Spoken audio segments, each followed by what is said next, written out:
Hello? Hello, Sidney.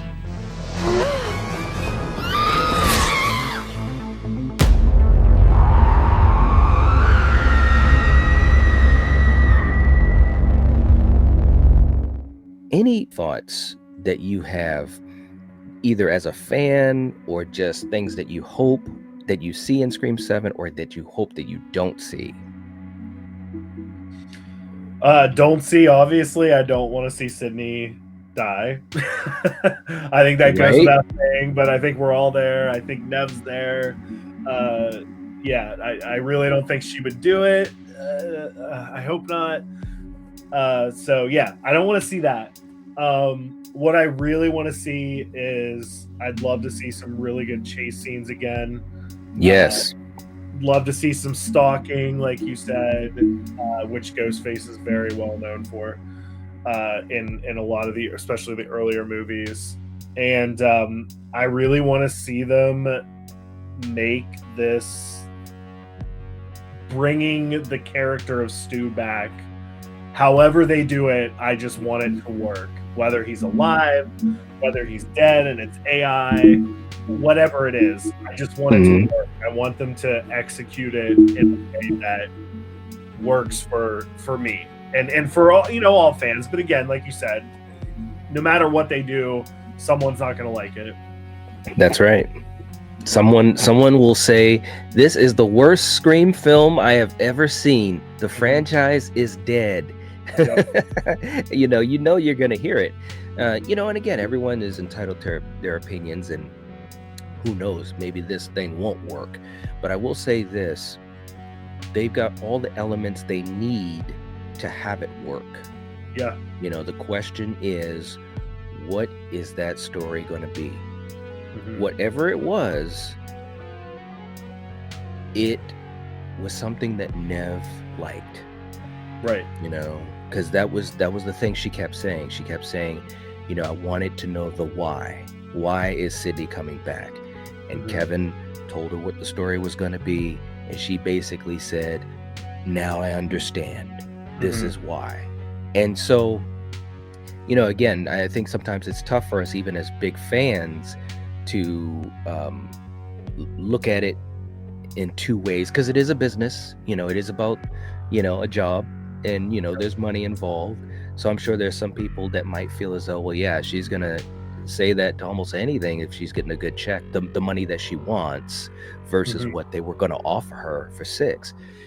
And there might be truth to that, but I also feel like when you talk about this relationship that she has with Kevin, and this old cast, and of course with Wes, every time I see Nev or any of those guys talk about the old days or talking about Wes or each other, it seems pretty damn genuine to me. Now, yeah, for sure.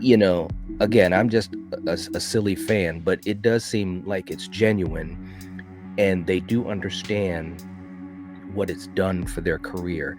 So, again, I just think that they've got all the pieces in play to make this story work, and I just hope that it all works out. I really, really do. That's what I'm hoping for. I hope we get a great reveal, and I hope we get a great and different motive, something that we have not seen before. Yeah, that would be, oh man, that would be so cool. I mean, if we could leave that theater and have some shocks, some things we didn't expect and that we enjoyed, and that overall we felt like, yeah, that was a good Scream film. I think it's a win. Yep. I think it's a huge win for us as fans. So don't kill me, Mr. Ghostface, coming back in. Thank you so much for the super chat. We appreciate it. What if instead of a killer being revealed in Showdown, Tatum gets kidnapped, leading Sidney to find her in 8? That's actually something that I spoke about early on when we did the first trailer reaction, when the first trailer came out, is that, a big part of this could be that whole idea of Sidney trying to find Tatum because she's been abducted, and how that will be shown in the film, or if it is one of those unleft threads that goes into 8. What do you think of the possibility of this, Nate? I think it's possible, especially since they're leaning super obviously, like they're really leaning on going back to the original, going back to the beginning, and I know other movies in the franchise have done that. Yeah. Although you could argue, did they actually really go back? But I had also heard chatter of this, and I had heard a lot of people go, well, that's not Ghostface. Like, Ghostface doesn't kidnap people. And, well, go back to the beginning. What happened to Sidney's dad? He's literally kidnapped and held basically hostage for, a day or two while they planned out their whole thing. So it's not something that the franchise has never seen before. That's right.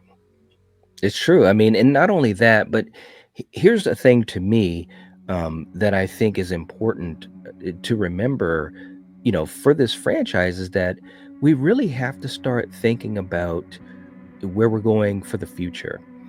I mean, we've got to do things differently. We can still honor what Scream is, but just like Scream 4, did some new things. And obviously these last two movies have done some new things. So it's like having Ghostface do some different tactics, even if it was, which this isn't, kidnapping isn't new, like you said, but I'm just saying, even if it was, I'm down with that. I'm down with it, as long as it works within the scope of the Scream universe. Like, I want to see new things. I want to see in this film, I want to see Ghostface plot differently. You know what I mean? Like, I always go back to, and I was just watching 5 the other night just for the fun of it. I go back to that Vince kill outside of the bar.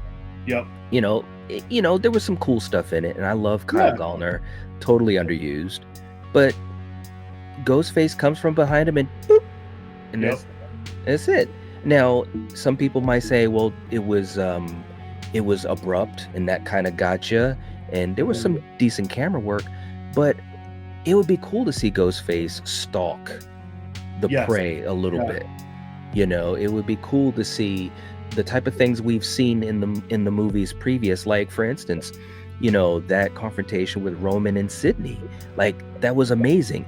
I'm not saying we got to get something like that in the middle of this movie, but maybe if there is a little bit more of an extended back and forth, just something that's different that gets us juiced up, I would be all for that. I really would. And I think we need it, as far as the franchise anyways. I think they need it to continue to keep moving forward and widening that lane, for the fans that watch these films.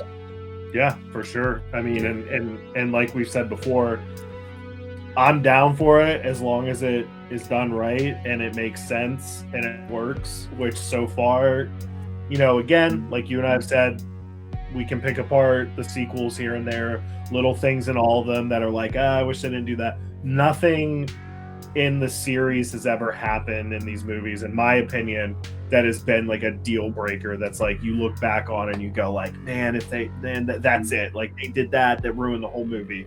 Like, nothing. And Agreed. That's what I'm looking for with this one. I'm hoping that no matter how far they take it, no matter how far they don't take it, whatever decisions are made, I'm hoping it all makes sense, it all works, and we get another movie that just, we can say, hey, they're 7-0 now. Like, I mean, I think every, and I can look at Halloween, I can look at Elm Street, Friday the 13th, Saw, The Conjuring, Insidious, even Final Destination, although I will say, for me personally, I think Final Destination has been very consistent. But when we hit the 4th film, it was, to me anyways, it wasn't at that same level. It's still enjoyable. I still have fun with it, but it definitely was a dip. So you're right. At least for me watching these films, I'm getting what I want out of them as far as a Scream film, and they haven't missed yet. And that's very rare. And you said it best. It's not even just in horror. You think about any franchise that has sequels, whether it's in action, sci-fi, or comedy, and obviously horror. It's very difficult to continue a story, continue with these with characters of the film, and make it work time and time and time again. But Scream's we've been lucky, again, really lucky. We really have. I mean, we can poke holes at all of the films if we want, but overall, I think that they've done a hell of a job. Don't kill me, Mr. Ghostface. Thank you so much for that super chat. We really appreciate it.